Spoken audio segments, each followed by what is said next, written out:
Welcome, Learn to Code. Today we are going to see how to get input from your user when you run a code. In Python there are two major releases, one is version 2 and one is version 3. In getting input from the user, there was a major change made in Python 3.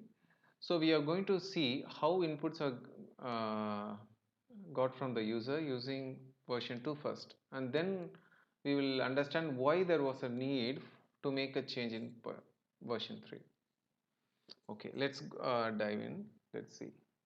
So I'm going to open version 2 now.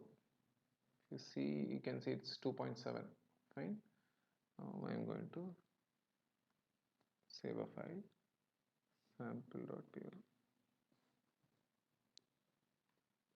So I'm going to write a program to get a number and print it, and get the user's name and print it. Okay. So in Python 2, there are two functions to get input. One is input that you are seeing, enter any number. I'm printing it. Then I'm getting name. Okay.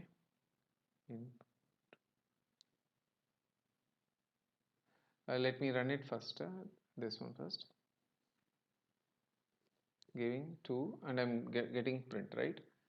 But if I run it, uh, instead of giving a number, if I am giving Vikram, then it will say error, because the first function, which is the function input, is used to get any numbers or any Python objects. But if I want to get a string, I need to use another function called raw input. Both will have the same prompt. By prompt I mean enter any number is there, right? That is a prompt for user. So only after seeing that only I can give any input, right? So enter your name, then I'm running it, print name. If you see, I'm giving 2 is printed. Now I'm giving Vikram will be printed. It will not give you any error, because we had two functions, one to get string input, one to get Python objects or numbers. Fine. So there was a problem in this. There is a security threat in this. If you use a built-in functionality which has a special meaning in Python, then you can use it and use it to have a security problem with respect to that input function. Let me demonstrate it now. Now instead of giving a number, if I give exit is a function which is there in Python. So I'm just calling it here. But usually what is expected is, we are expecting the user to give a number. But if I give a command, it works. Now see, the program is still running. Do you want to kill it? So now if I click it, the window will vanish.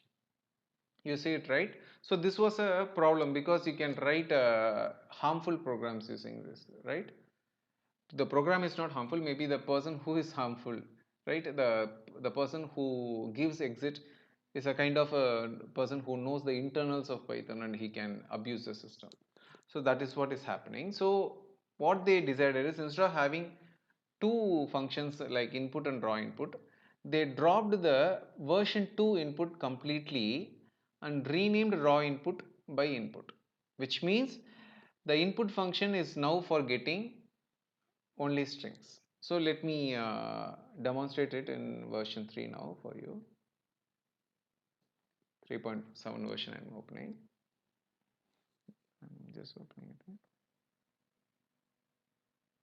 Desktop, PyScripting.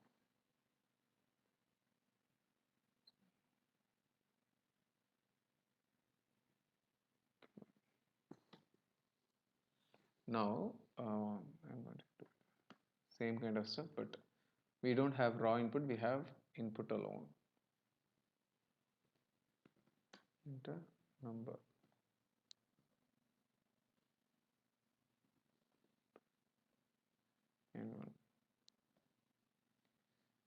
name, input, you enter your name, then I'm printing the name. So I'll run it now. So I'm giving number 2 and I'm giving Vikram. So it works, right? But there is a problem in this. So people will, after seeing this code, people will think that n1 is a number, right? So if it is a number, I can perform addition operation. So I'm just putting into 2. So sorry, plus 2. Now I'm running it. If I'm giving 4 means 4 plus 2, 6 should be coming, right?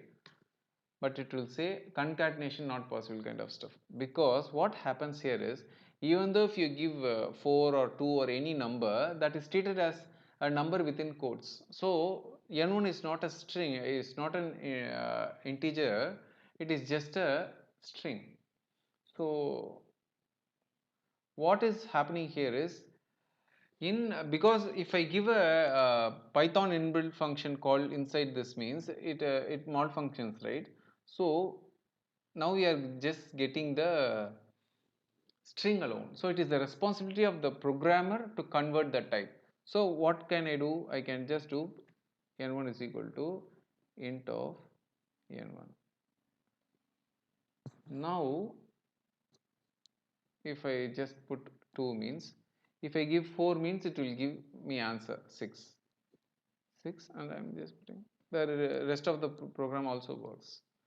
So this is what is has been done in Python 3 to remove that security threat. I think I have explained it. So this session is quite short because it is very important to know what is the need for dropping the original input function in version 2. So we will see if and for loops and all in coming sessions. After that, you will be able to write actual programs, and we will be discussing practicing it by seeing puzzles and working it out. So for the couple of sessions, it will be like small sessions for building Python kind of stuff wherein you can write code. Okay. I think you would have understood this now. If you have any doubts, please ask in the comment section. I will definitely clarify. Thank you.